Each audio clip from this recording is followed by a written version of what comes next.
Is the National Association for the Advancement of Colored People, and we're talking to Alana McLaughlin, who has given us some information in reference to the establishment of slavery in 1619 and ending in 1865, and the outcome, in a real sense, of the 13th, 14th, and the 15th Amendment. And so, Alana, let's pick up where we left off during that first segment, and to have you to give us some information in reference to efforts to end the institution of slavery that ultimately led to the 13th Amendment. Who are some of the individuals and some of the ideas that played an important part with making slave people want to oppose slavery? Well, some people just thought that slavery was wrong, and I am one of those people. But also some white people thought that slavery was wrong also. So, for example, Martin Luther King, Rosa Parks, Harriet Tubman, Sojourner Truth, they all thought that slavery was not a good thing, but they all tried their hardest to get rid of slavery, some more than others. As Martin Luther King said, he had a dream that one day we would all live in peace, and that one day we would all love each other. One day there would be no hatred, there would just be peace on earth. Rosa Parks had that same idea, because they all thought that, hey, why can we not be treated equally like the white people? Are they better than us? Because every person in the world is the same in God's eyes.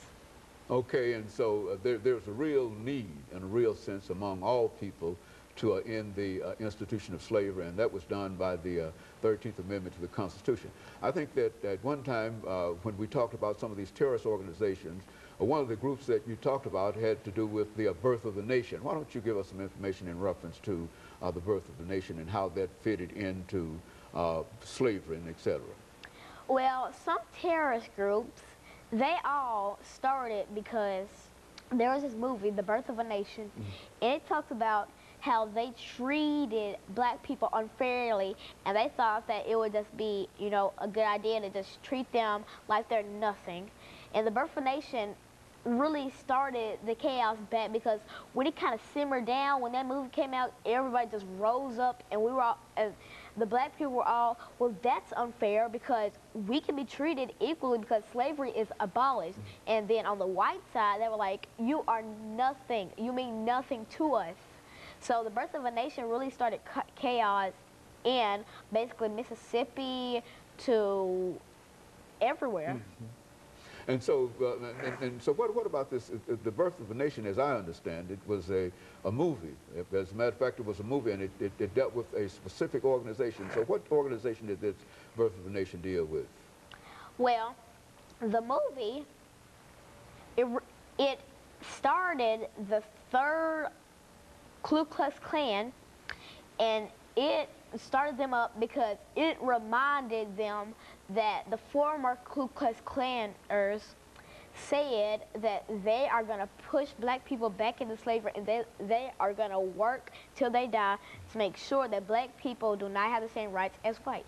Well, this was immediately after the war in 1865, but the organization you're talking about was long after even the National Association for the Advancement of Colored People was started. When did this organization start? What was it all about, the NAACP? Who are they concerned with?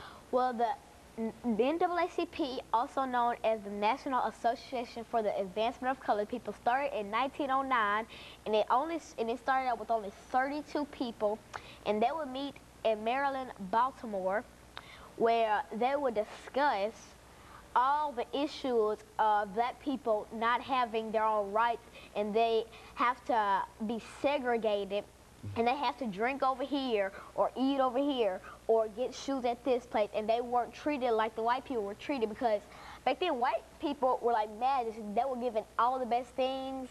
They were royalty, and the black people